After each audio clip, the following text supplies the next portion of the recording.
Di video kali ini kita akan membahas tentang sistem pencernaan pada manusia, khususnya untuk organ usus halus dan usus besar. Yang pertama, kita akan membahas tentang usus halus. Usus halus terdiri dari 3 bagian. Yang pertama ada duodenum atau usus 12 jari, ada jejunum, usus kosong, dan ileum, usus penyerapan. Kita lihat bagian pertama ada duodenum. Jika isi lambung yang bersifat asam masuk ke dalam duodenum, maka sel-sel tertentu pada duodenum akan melepaskan hormon sekretin dan hormon kolesistokinin ke dalam darah. Dan jika hormon sekretin sampai pada pankreas akan merangsang produksi dan pelepasan getah pankreas. Sedangkan hormon kolesistokinin akan merangsang empedu untuk mengeluarkan bilus. Bilus itu sendiri adalah zat yang mengandung garam empedu dan bilirubin, atau satu warna empedu yang dapat mengemulsi atau mencerna lemak. Kita bahas sedikit tentang pankreas. Bisa dilihat di gambar ini adalah bentuk dari pankreas.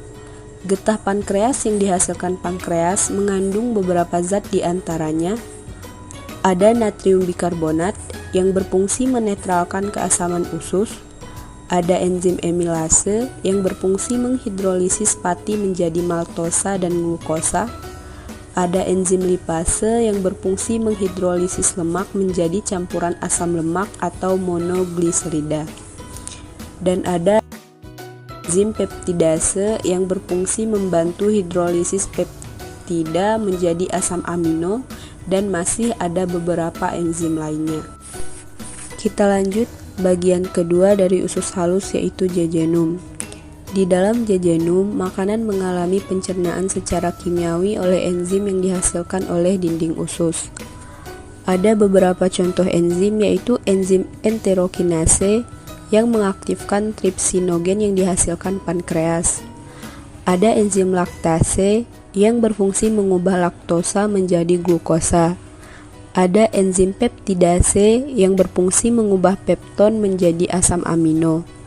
Ada enzim maltase yang berfungsi mengubah maltosa menjadi glukosa, dan ada enzim disakarase yang berfungsi mengubah disakarida menjadi monosakarida.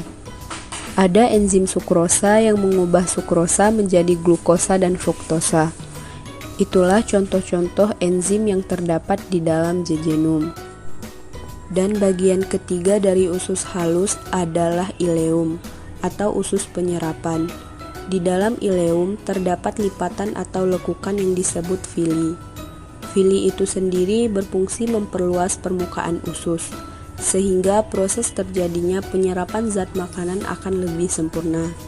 Zat makanan tersebut akan diangkat oleh kapiler darah menuju hati. Yang kedua, usus besar. Usus besar atau yang sering dikenal dengan istilah kolon. Kolon terdiri dari kolon ascendens, kolon transversum, dan kolon descendens. Fungsi kolon atau usus besar mengatur kadar air sisa makanan agar kotoran atau feses dalam keadaan tidak cair atau tidak padat. Dan bagian akhir dari saluran pencernaan adalah bagian yang menggelembung yang disebut dengan rektum. Kontraksi rektum dapat menimbulkan terjadinya defekasi, yaitu proses pengeluaran zat-zat sisa hasil pencernaan makanan melalui anus. Macam-macam penyakit pada usus. Yang pertama, diare. Diare merupakan kondisi tubuh di mana frekuensi buang air besar atau BAB meningkat yang disertai dengan keluarnya feses bertekstur encer. Yang kedua, sembelit. Sembelit adalah keadaan di mana frekuensi buang air besar pada seseorang kurang dari biasanya. Yang ketiga, ada IBD atau inflammatory bowel disease, merupakan kondisi di mana terdapat luka yang kronis pada saluran cerna usus besar.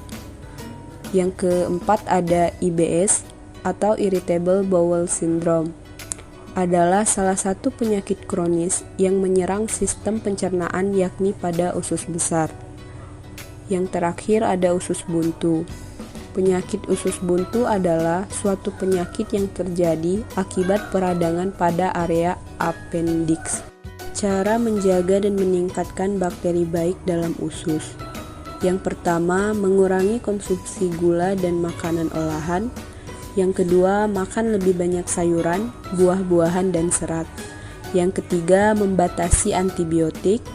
Yang keempat, konsumsi probiotik. Yang kelima, tidak stres. Yang keenam, tidur yang cukup. Yang ketujuh, berolahraga. Dan yang terakhir, membatasi konsumsi daging merah dan berbagai produk hewani.